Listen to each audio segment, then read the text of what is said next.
बांधवांना, या भारतवर्षामध्ये खर तर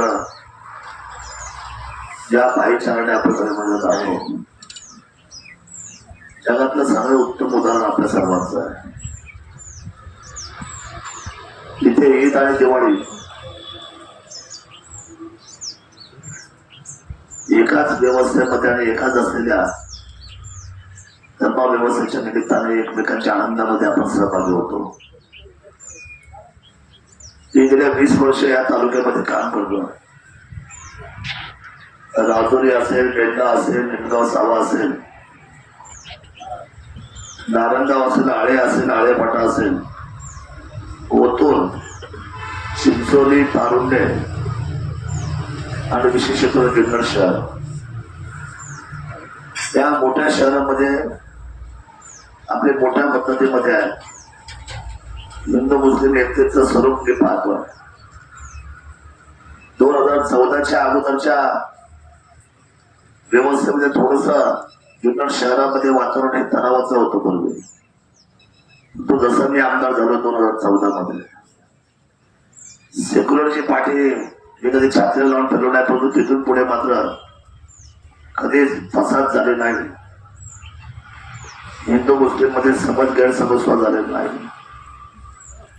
मला असं वाटतं की ईदचा दिवस हा अतिशय महत्वाचा दिवस आहे. आज इतका मोठा रोजा पकडायचा 1 महिन्याचा, हो बाई, आणि एवढा मोठा असलेल्या उपवासाला आपण सर्वांनी सामोरं जायचं.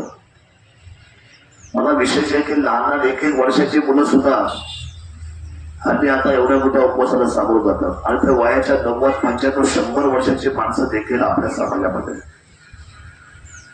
त्यामुळे या उपवासाच्या बाबतीमध्ये आपण परमेश्वराला 1 महिना जो अतिशय प्रामाणिकपणे वेळ देतात, तो माझ्या दृष्टीने अतिशय महत्वाचा आहे. आपण सर्वजण हे काम करतात आणि म्हणून आपण सर्व मंडळी त्या ईदच्या दर्ग्यावर आज आपण इथं जमतो. या ईदग्यावर हा ईदगा आहे. आळ्याच्या ईदगाची परिस्थिती वाईट होती की आता तर काम चालू केलं, हे काम पूर्ण केलं. जुन्नरच्या ईदगाची परिस्थिती खराब होती, मी ते काम केलं. राजुरीच्या आपल्याला मस्जिदीपासून त्या सगळ्या गोष्टीमध्ये प्रत्येक ठिकाणची कब्रस्थान असेल किंवा या पद्धती असतील, दोन्ही ठिकाणच्या तिथे उत्सव होतात, किंवा आपल्या गौडीमळा असेल, या सगळ्या ठिकाणी अतिशय बारकाईने लक्ष घालून उंच खड्याचं कब्रस्थान असेल किंवा बेल्ला असेल, शादीखाना असेल, या सगळ्या गोष्टीमध्ये आपण बारकाईने लक्ष घालू. ही सगळी कामं जवळजवळ पूर्णत्वाला गेली. आधीचे ईदगे, आधीचे कब्रस्थान, आधीच्या मस्जिद आणि आतामध्ये खूप मोठा फरक आता झालेला आहे. आणि हे बोलून होत नाही, हे करून होतं. केल्याशिवाय ते आपल्याला जमत नाही. आता एवढं मोठे पाशाचे कब्रस्थान आणि हा आपल्या समोर जो चालण्याचं अतिशय चांगलं काम आपण झालं. आमच्या पंचायतीने काम केलं. पण मला असं वाटतं की आपण सगळी मंडळी एका व्यवस्थेतली मंडळी आहे. मला काल अबूबाईचा फोन झाला, दादा सकाळी जर आलं तर बरं होईल. म्हटलं मी पहाटे परत पोहोचतोय. आला की पहिल्यांदा राजुरीकरांना भेटतो. मला खूप आनंद झाला. म्हणजे आता या ईदला इथं आल्या तर आता प्रत्येक घरामध्ये मी शिवकुमार घेतल्यासारखं आहे. मला शाखेने पण आमच्या फोन केला. म्हणजे माझे सगळं अकबरबाई तर म्हटलं माझे मित्र आहेत. आपण सगळेच माझे मित्र आहात, माझ्या जवळच्या. एक आपुलकीचं नातं तुमचा आणि माझा प्रस्थापित झालाय. आणि त्यामुळे मी एक विश्वास आपल्याला देतो आपल्या सर्वांना. जुन्नर शहराचा, जुन्नर तालुक्याचा जो आयाम आहे आपल्या सर्वांचा एकजुटीचा, तो सांभाळण्याचा मी कायम प्रयत्न करेल. ती जबाबदारी तालुक्याचा आमदार म्हणून माझी राहील. आपल्या सर्वांना बरोबर घेऊन जायची, विकासाची उंची गाठायची, आपली मुलं बाळ शिकली पाहिजे.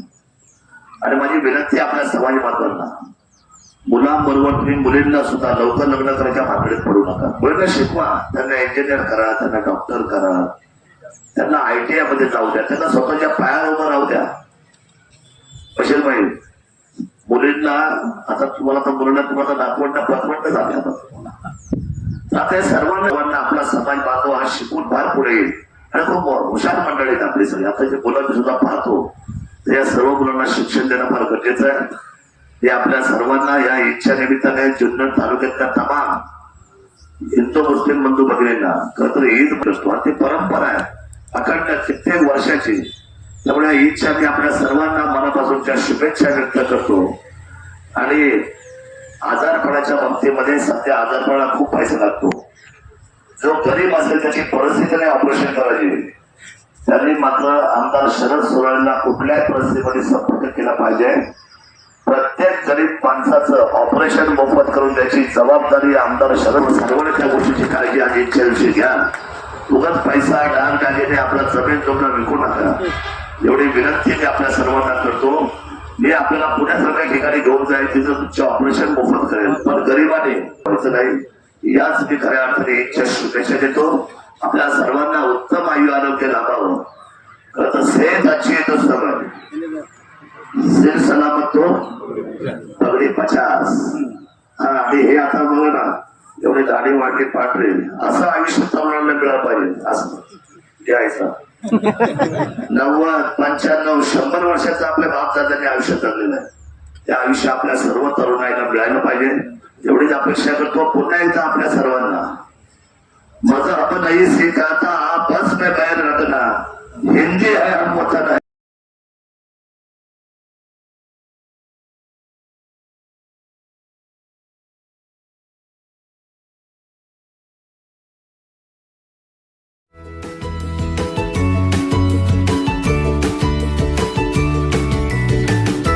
बातम्या शेतीच्या, बातम्या मातीच्या, बातम्या अन्यायाच्या, गुन्हेगारीच्या,